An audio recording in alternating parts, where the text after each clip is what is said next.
Assalamualaikum warahmatullahi wabarakatuh. Perkenalkan, nama saya Muhammad Soebul Kahfi dengan NIM belakang 256 dari kelas MSDM X dari pengampu dosen Ibu Alfia. Di sini saya akan menjelaskan sedikit mengenai implementasi atau penerapan skill komunikasi yang harus dimiliki oleh seorang HR. HR sendiri adalah Human Resource adalah bagian ataupun divisi yang mana dia ditugaskan untuk memilih dan juga merekrut sumber daya manusia yang akan masuk ke dalam sebuah perusahaan.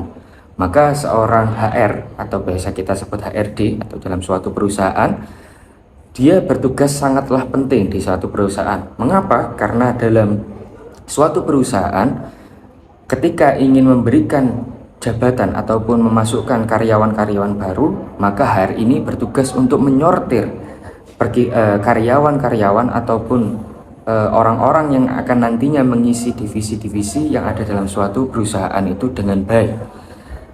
Karena kualitas dari seorang karyawan itu sendiri juga harus dinilai sedetail mungkin, mulai dari tahap rekrutmen sampai nanti pada tahap penempatan dan juga nanti pada pengembangan karyawan itu sendiri.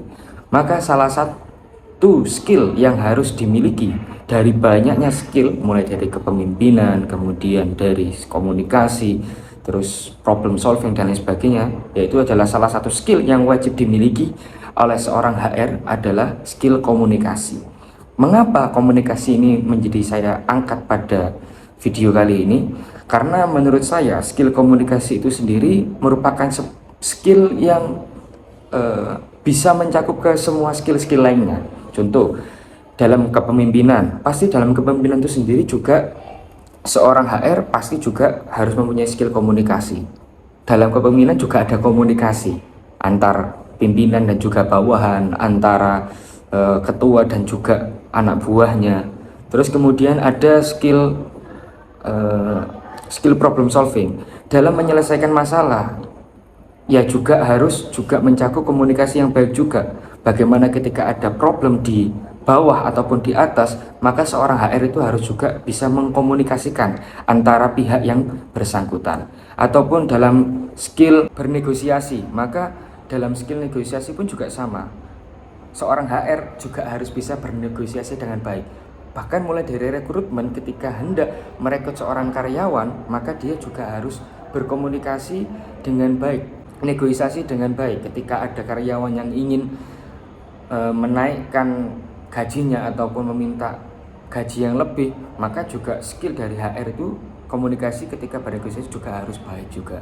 Salah satu jurnal yang saya ambil adalah jurnal yang berjudul Implementation of the Communication Function Against Embodiment of Supervisor HR in Era 5.0 in the Field of Economic Education, atau bisa kalau kita bahasa Indonesia kan adalah penerapan fungsi komunikasi dalam perwujudan sumber daya manusia unggul pada era 5.0 di bidang pendidikan ekonomi. Ya, ini meskipun di bidang ekonomi intinya sama, peningkatan fungsi komunikasi melawan dalam SDM unggul di era 5.0. Ya, sebagaimana kita tahu di era 5.0 sekarang yang sudah, ya meskipun negara kita sendiri, negara Indonesia belum mencapai era ini, era 5.0. Kenapa? Karena ya 5.0 ini adalah era di mana kita sudah berintegrasi penuh dengan teknologi. Sedangkan negara kita sendiri adalah negara berkembang, yang mana negara berkembang masih belum sepenuhnya bisa melepas ataupun berkolaborasi dengan teknologi. Maka dari itu, ya ini kita bertahap menuju ke era tersebut. Dan pada era ini, pada era 5.0 nantinya, pastinya kita juga tidak akan lepas dari yang namanya teknologi. Bahkan Jepang sendiri yang sekarang sudah mulai beranjak kepada ini, mereka juga sangat sedikit kewalahan dari SDM-nya karena harus menuntut dengan teknologi yang semakin berkembang, dan juga khususnya pada AI dan juga robot yang sudah diterapkan di negara Jepang. Maka negara kita nantinya, ya walaupun bisa jadi 20 tahun lagi atau 50 tahun lagi, mungkin bisa jadi atau lebih cepat ya era 5.0 ini, karena kita tahu teknologi itu juga berkembang sangat pesat. Ya tinggal kita, SDM kita mampu atau tidak untuk menerapkan dan juga bersiap kepada penerapan teknologi 5.0 ini, mulai dari pasar dan lain sebagainya. Di jurnal ini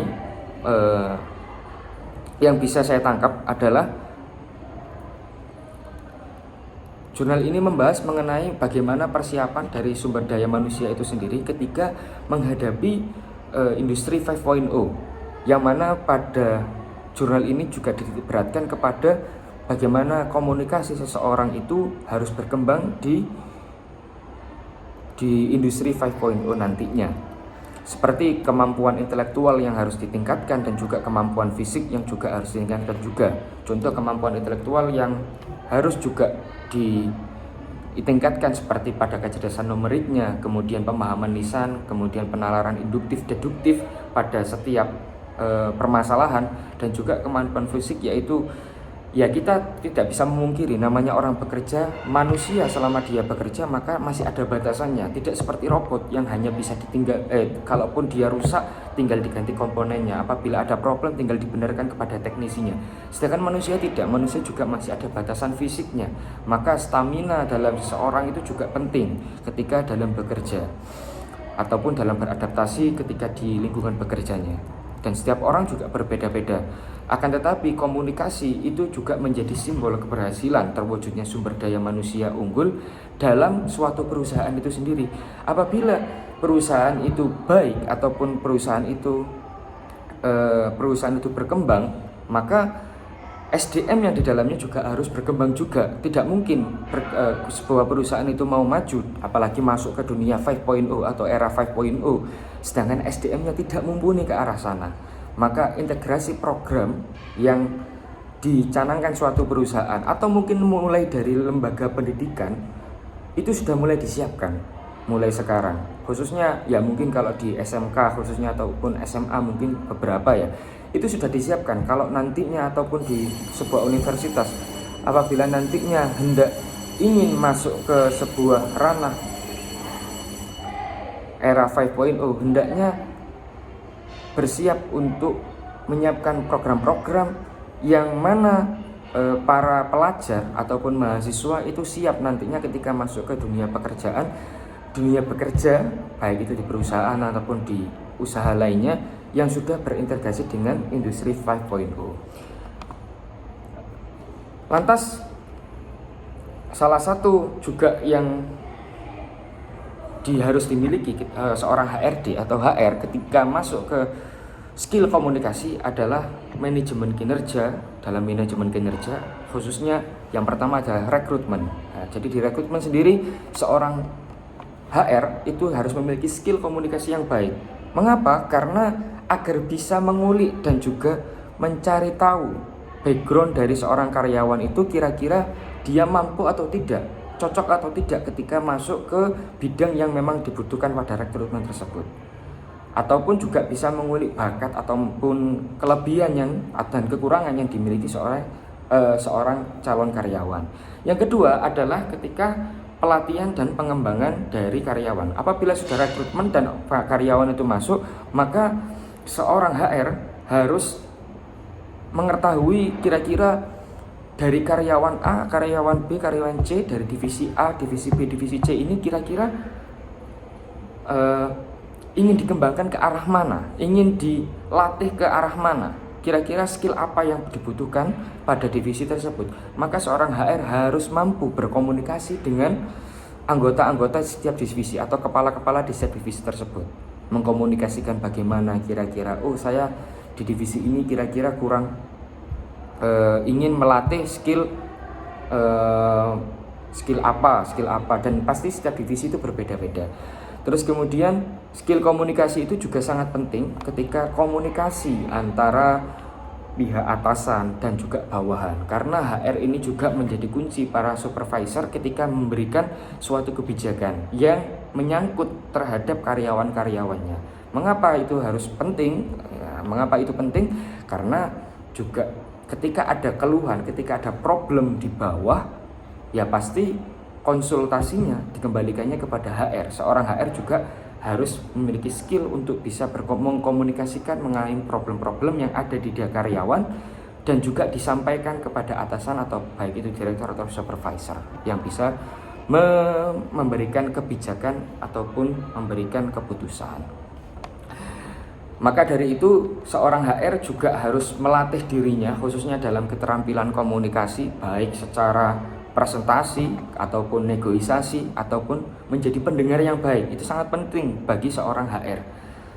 Dan juga mengembangkan empatinya. Seorang HR juga harus memiliki empati yang tinggi, yang mana dia harus bisa merasakan apa yang kira-kira dibutuhkan, apa yang kira-kira kurang dalam suatu perusahaan tersebut. Terus kemudian skill juga yang salah satu skill komunikasi adalah berani berbicara di depan semua anggota dalam satu perusahaan, baik ke atasan ataupun bawahan.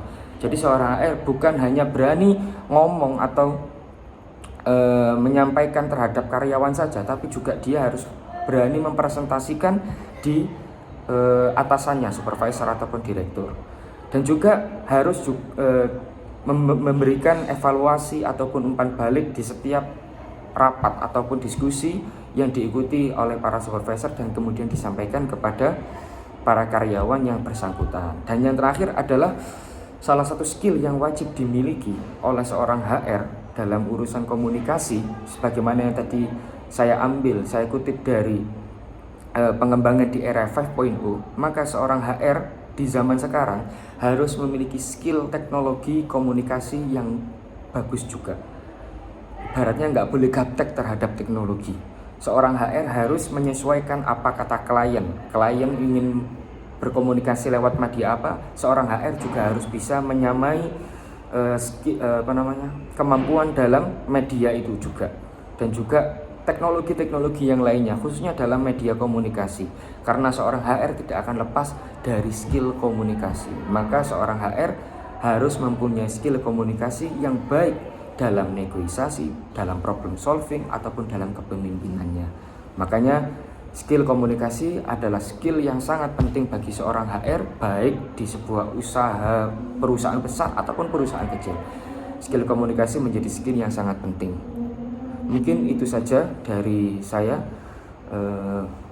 mengenai implementasi skill komunikasi terhadap seorang HR, Human Resource pada era 5.0. Kurang lebihnya mohon maaf.